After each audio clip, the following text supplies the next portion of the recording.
বিশ্বকাপ ফুটবল উন্মাদনার খবর জানবো। ঢাকা বিশ্ববিদ্যালয়ের টিএসসি থেকে আমাদের সঙ্গে সরাসরি যুক্ত হচ্ছেন সহকর্মী মুশফিক। মুশফিক, জানতে চাই এই আর্জেন্টাইন সমর্থক যারা আছেন তারা কি বলছেন, কেমন উৎসাহ উদ্দীপনা দেখছেন, কি প্রেডিকশন দিচ্ছেন তারা? নিশ্চয়ই দেখতে পাচ্ছেন আমার পেছনে কি পরিমাণ ভিড় লেগে আছে। এই টিএসসি চত্বর অর্থাৎ ঢাকা বিশ্ববিদ্যালয়ের ছাত্র শিক্ষক কেন্দ্রটা কিন্তু বরাবরই বিশ্বকাপের জন্য একটা বিশেষ মিলন মেলা পরিণত হয়। এই মিলন মেলা কিন্তু 4 বছর পর পর হয়ে থাকে এবং এই বিশ্বকাপ ফুটবলকে কেন্দ্র করে এই জায়গাটায় জড়ো হয় অসংখ্য ফুটবল প্রেমী। আজও তার ব্যতিক্রম ঘটেনি এবং সেই জায়গায় আজ কিন্তু বাংলাদেশের ফুটবল ভক্তদের একটা জনপ্রিয় দল রয়েছে যার নাম আর্জেন্টিনা, যে দলের প্রাণভ্রমরা লিওনেল মেসি। সেই মেসি সমর্থকরা কিন্তু আজকে জড়ো হয়েছেন এই টিএসসি চত্বরে। আপনাকে একটু দেখাতে চাই টিএসসি চত্বরের এই বড় পর্দায় যারা খেলা দেখতে এসেছেন এবং খেলাটা উপভোগ করছেন। অসংখ্য অসংখ্য মানুষ এখানে জড়ো হয়েছেন এবং শুধু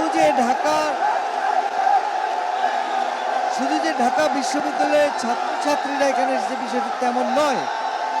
আপনাকে বলতে চাই যে এখানে ঢাকা এবং ঢাকার বাইরে থেকেও, ঢাকার বিভিন্ন এলাকা থেকে এবং ঢাকার বাইরে থেকেও অসংখ্য মানুষ জড়ো হয়েছেন। অসংখ্য মানুষ আজকে এখানে জড়ো হয়েছেন ম্যাচটি উপভোগ করবার জন্য। যখন আপনার সাথে কথা বলছি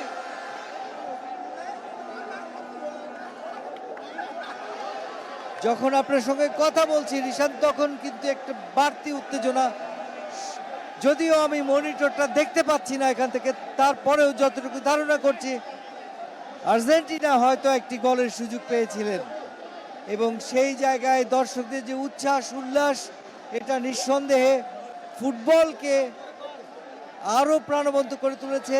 হাজারো মাইল দূরে বাংলাদেশ থেকে, হাজার হাজার মাইল দূরে যেখানে মার্কিন মুল্লুকে এই ফুটবল প্রতিযোগিতাটা অনুষ্ঠিত হচ্ছে, সেই জায়গায় হাজার হাজার মাইল দূরে এই ঢাকা বিশ্ববিদ্যালয়ের টিএসসি চত্বরে এসে যারা প্রিয় দলকে সমর্থন করছেন তাদের উচ্ছ্বাসটা নিশ্চয়ই দেখতে পেলেন এবং এই উচ্ছ্বাস সত্যিই ফুটবল সকল ধর্ম বর্ণ শ্রেণী পেশার মানুষকে একত্রিত করে, তারই একটা জ্বলন্ত উদাহরণ।